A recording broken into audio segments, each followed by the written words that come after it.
আসসালামু আলাইকুম। Hello everyone, আশা করি সকলে ভালো আছেন। আমার চ্যানেলের নতুন একটি রেসিপিতে আপনাদের সকলকে স্বাগত জানাচ্ছি। আজকে আমি আপনাদের জন্য নিয়ে এসেছি ঈদ আয়োজনে ঘরোয়া স্টাইলে একদম দোকানের মতো স্বাদের চটপটি রেসিপি। চটপটি আমরা ছোট বড় কম বেশি সবাই পছন্দ করে থাকি, তবে বাইরে অস্বাস্থ্যকর পরিবেশে চটপটি খেলে আমাদের নানা ধরনের অসুখ হতে পারে। তাই যদি চটপটিটা কম সময়ে ঘরেই তৈরি করে নেওয়া যায়, তাহলে আমার মনে হয় ঘরের সবাই এটি খুব পছন্দ করবে। চটপটি খুবই লোভনীয় একটি খাবার। ঈদ আয়োজনে এই আইটেমটি তো অবশ্যই থাকা চাই। তো চলুন আজকের রেসিপিটি দেখে নেওয়া যাক।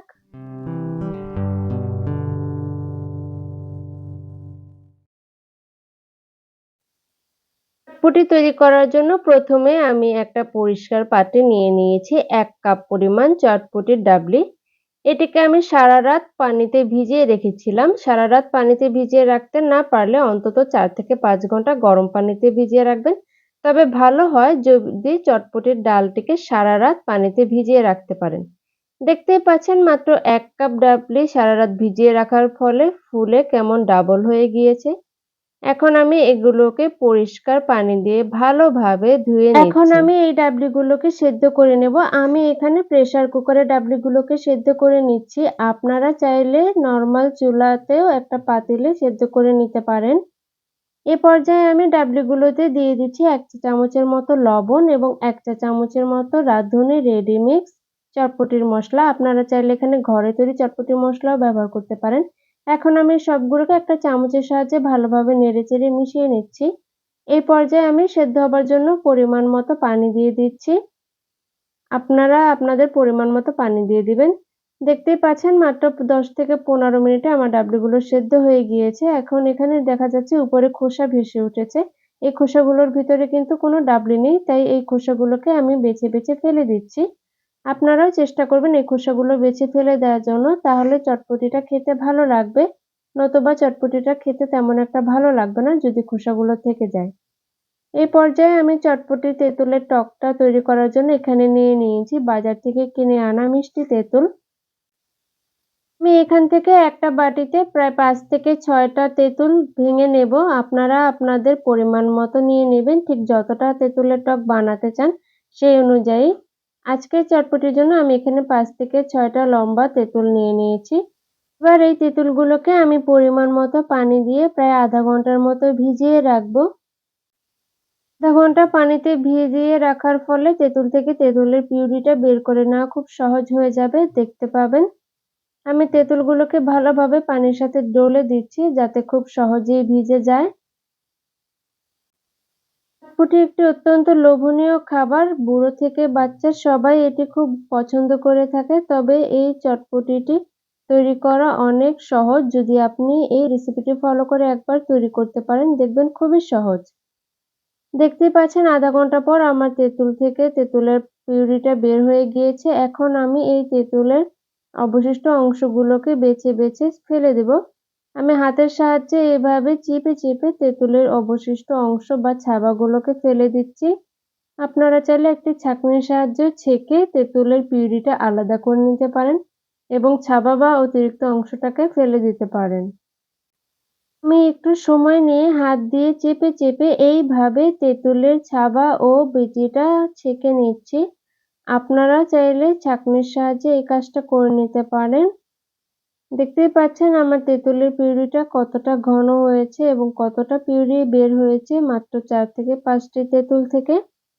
এখন আমার কাছে এই তেঁতুলের পিউরিটা অনেকটাই ঘন মনে হচ্ছে, তাই এখানে আমি একটু পানি এড করে দিব।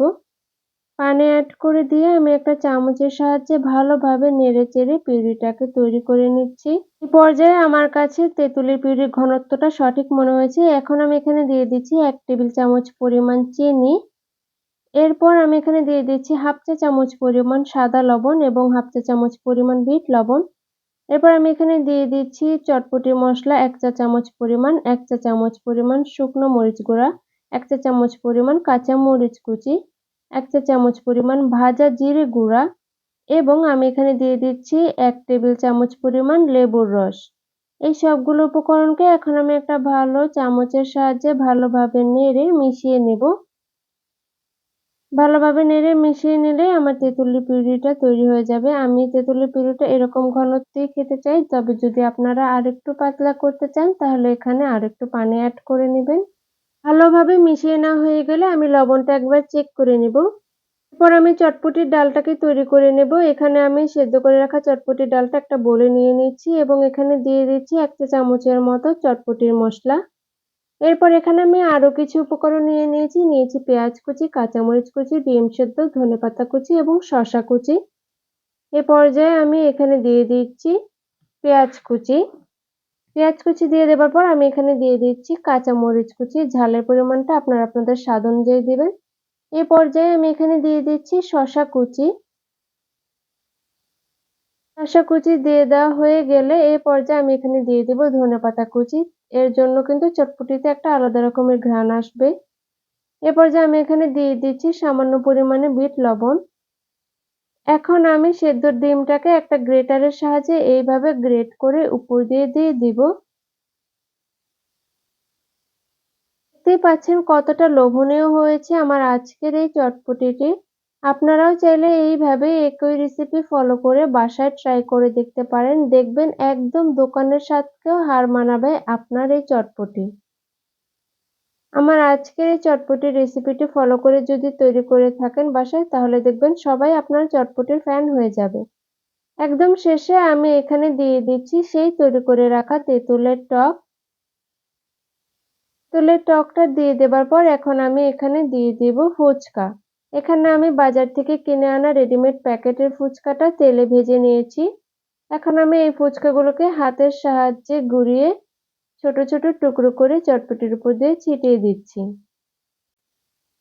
ফুচকাটা ভেঙে এইভাবে উপর দিয়ে ছড়িয়ে দিলে চটপটিটা খেতে কিন্তু আরো বেশি মজার হয়।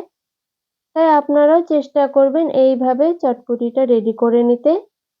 ব্যাস তৈরি হয়ে গেল ঝটপট ঘরোয়া মসলায় চটপটি। আপনারাও কিন্তু চাইলে ঈদ আয়োজনে এই রেসিপিটি অবশ্যই রাখতে পারেন। ঘরে চটপটি তৈরি করাকে অনেকে অনেক ঝামেলার মনে করে, কিন্তু আজকের রেসিপিটি তো দেখে নিলেন কতটা সহজ।